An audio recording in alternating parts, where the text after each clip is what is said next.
Ser podcast. Un segundo, porque son las 11 de la noche, las 10 en Canarias, y me está escuchando en este momento la ministra de Igualdad, Ana Redondo. Ministra, buenas noches.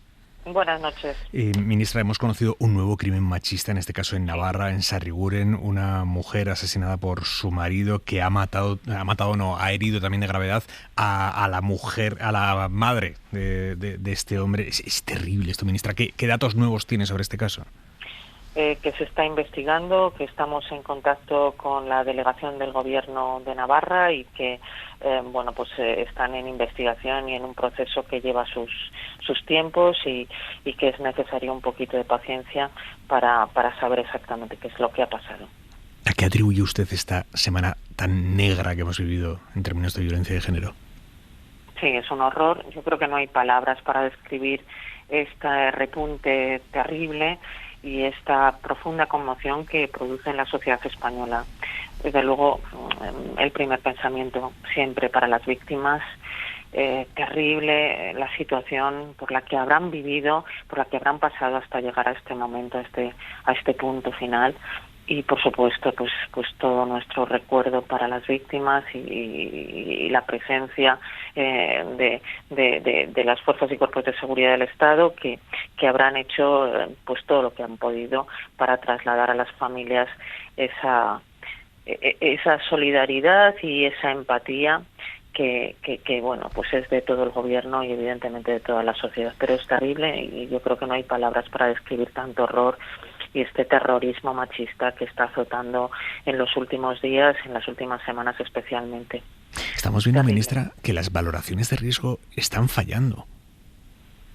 Bueno, no es que estén fallando. Realmente aquí hay muchos elementos que tenemos que revisar.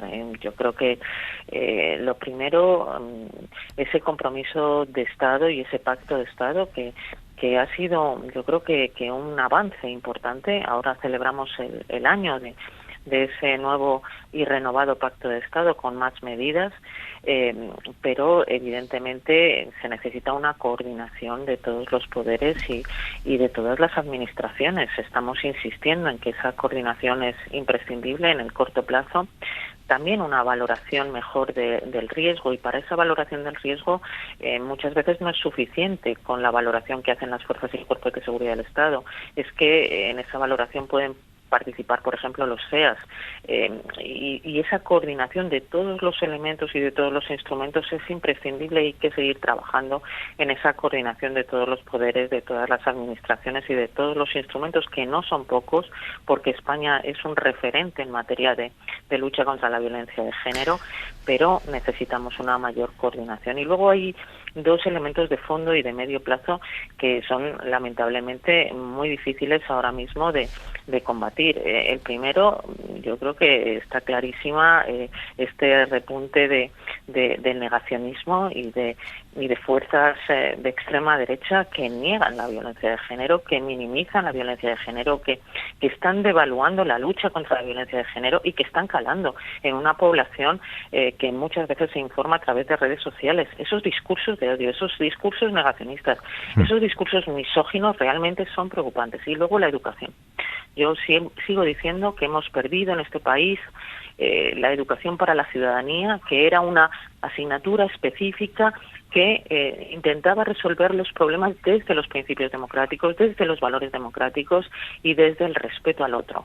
Y esa asignatura lamentablemente no se incorporó al sistema educativo y lo estamos pagando. Ministra, y lo vamos a seguir pagando. Por volver a las cosas concretas, las valoraciones de riesgo, usted ha dicho hoy que no se hacen con suficiente profundidad esas valoraciones de riesgo. Explíqueme esto.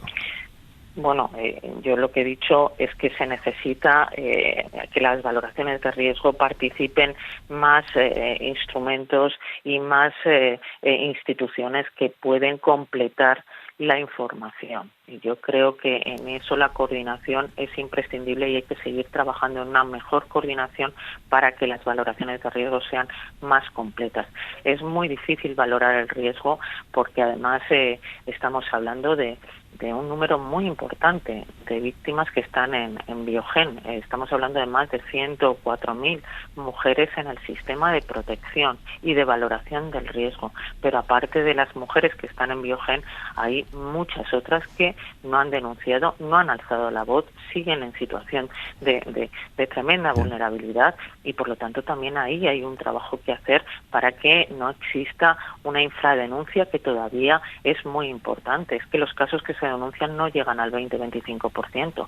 Por lo tanto, claro, estamos hablando de una dimensión del problema enorme. Que los casos que se denuncian, o sea, denunciar ahora mismo ya no es sinónimo de supervivencia. Sí, denunciar es un signo de poner en marcha los recursos y el funcionamiento de muchos instrumentos de protección. Por supuesto que sí. Es que sin esa denuncia, sin ese primer elemento que seguimos insistiendo, no solamente depende de la víctima, que muchas veces no puede denunciar, sino de todos los entornos, del entorno familiar, laboral, de amigos, es imprescindible para alertar precisamente a las fuerzas y cuerpos de seguridad del Estado y de todos los instrumentos. Que esa denuncia es imprescindible, seguimos insistiendo.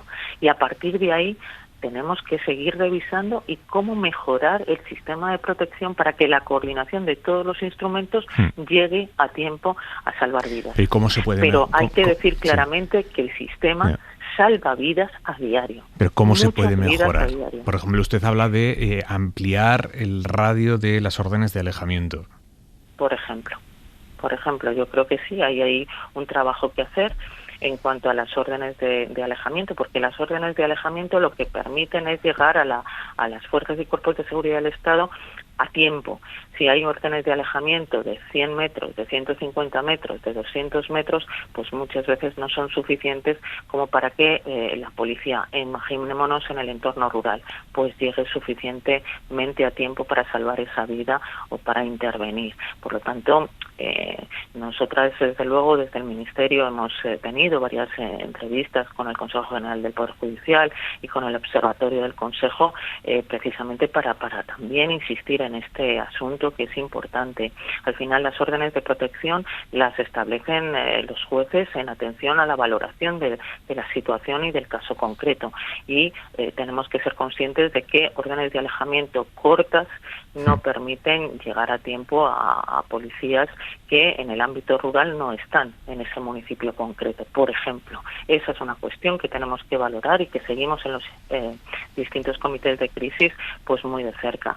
Y luego, como digo, una valoración en la que pueden entrar otros elementos, como pueden ser los servicios psicosociales, los servicios sociales de los ayuntamientos, también incluso las asistencias sanitarias que pueden tener conocimiento de situaciones de riesgo que se están produciendo y alzar la voz, y por supuesto la formación. Falta mucha formación todavía en todos los intervinientes en un proceso de estas características tan complejo. Sí, ahora mismo, ministra, los equipos psicosociales no participan de las valoraciones de riesgo. Sí, pero puede que en algunos casos, no en todos, participen. Y esas fichas que se van sumando con todas las informaciones que van llegando de los distintos servicios, pues a lo mejor necesitamos tener una información mucho más completa, una información que nos permita valorar exactamente la situación de una persona. Muchas veces el agresor es un agresor que está perfectamente integrado en la sociedad, que tiene su trabajo, que tiene su domicilio, que tiene su empadronamiento, que está perfectamente normalizado. Y en ese sentido, bueno, pues puede pasar desapercibido el riesgo de una persona absolutamente incorporada a la vida social con normalidad, pero es un monstruo en cuanto se acerca a la víctima, es un monstruo en el hogar. Esa es la dificultad terrible de las situaciones que vivimos, que pueden ser, y lo oímos muchas veces, ¿no? Si era un vecino estupendo, pero bueno, si es que era un trabajador estupendo, bueno, pues un maltratador, desde luego, es un mal todo, es un mal vecino, es un mal trabajador y es un mal ciudadano. Entonces tenemos que desenmascarar a esos malos ciudadanos y esos maltratadores que hacen tanto daño. ¿Usted cree que detrás de estos periodos de tiempo que vemos de vez en cuando, en los que se repiten en 5 o 6 días muchos casos de violencia machista como este que estamos viviendo, hay un efecto imitación? Sí. Yo sinceramente creo, después de haber leído mucho, de haber estudiado, de haber hablado con grandes especialistas como Miguel Lorente, que hay un efecto imitación. Miguel Lorente lo explica muy bien y él, pues es muy duro escucharle, pero hablen y se darán cuenta de que él explica esta situación en el sentido de que hay muchos asesinos, muchos agresores que están solamente pensando en cómo la puedo asesinar, cómo puedo hacerle daño, y eso les corroe, y ven que otro lo ha conseguido, otro lo ha hecho, y dice, si este ha tenido las narices de hacerlo, ¿por qué yo no? Y Miguel Lorente lo explica con esta crudeza, y estoy convencida de que ese efecto imitación es terrible, pero para estas mentes absolutamente maquiavélicas y que lo único que piensan es hacer daño a esa mujer, hacer daño a la familia, hacer daño a sus hijos, pues efectivamente este efecto imitación funciona. Y lamentablemente lo estamos viendo. Y ante eso, ¿qué se puede hacer, ministra? Quiero decir, es que claro, los medios de comunicación tampoco, no vamos a dejar de contar lo que pasa. Claro, por supuesto, la información y la transparencia es esencial. Yo creo que muchas veces, y yo misma personalmente siento una enorme impotencia, pero esa impotencia no puede hacernos caer en la desesperanza. Hay que seguir sin descanso, hay que seguir coordinando, hay que seguir reforzando todos los instrumentos. Por supuesto, el instrumento político es fundamental, que esta sociedad española se comprometa y se refuerce en la lucha contra los maltratadores y la violencia de género y la violencia machista. Ese compromiso social que hemos mantenido a lo largo de los últimos 20 años es esencial, que no se rompa con la extrema derecha negacionista y que banaliza la violencia. Eso es fundamental, que todas las fuerzas políticas, que el Partido Popular no se deje en este caso confundir y que sigamos manteniendo esa unidad y, por supuesto, la coordinación de todos los instrumentos que hemos puesto en marcha con tremendo esfuerzo y con muchísimos recursos para seguir avanzando, y la educación fundamental, esencial, porque las redes sociales están inculcando una forma de maltrato sistemática. Lo que estamos haciendo, por ejemplo, en el tema de la pornografía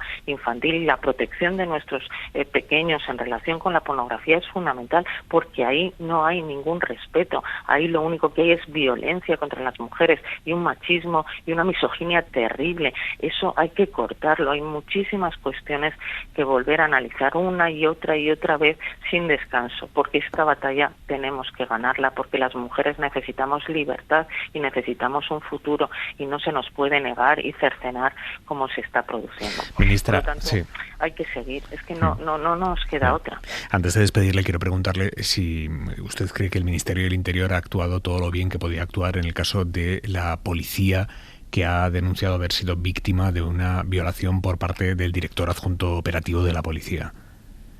Pues yo creo que ha actuado como se podía actuar, cuando se sabe, pues evidentemente se exigen responsabilidades y se hace dimitir a esta persona. Evidentemente el machismo, lo decimos siempre, es estructural, es sistémico, no hay ninguna organización que no esté afectada por estas terribles actitudes machistas, y lo que tenemos que hacer los partidos, las organizaciones, las instituciones, es reaccionar con mucha contundencia, con mucha agilidad, con mucho rigor, y apartar a estos machistas de la esfera social. Es lo único que se puede hacer en el momento que se tiene conocimiento. Ana Redondo, ministra de Igualdad, gracias y buenas noches. Muchísimas gracias. Buenas noches. Para no perderte ningún episodio, síguenos en la aplicación o la web de la SER, Podium Podcast o tu plataforma de audio favorita.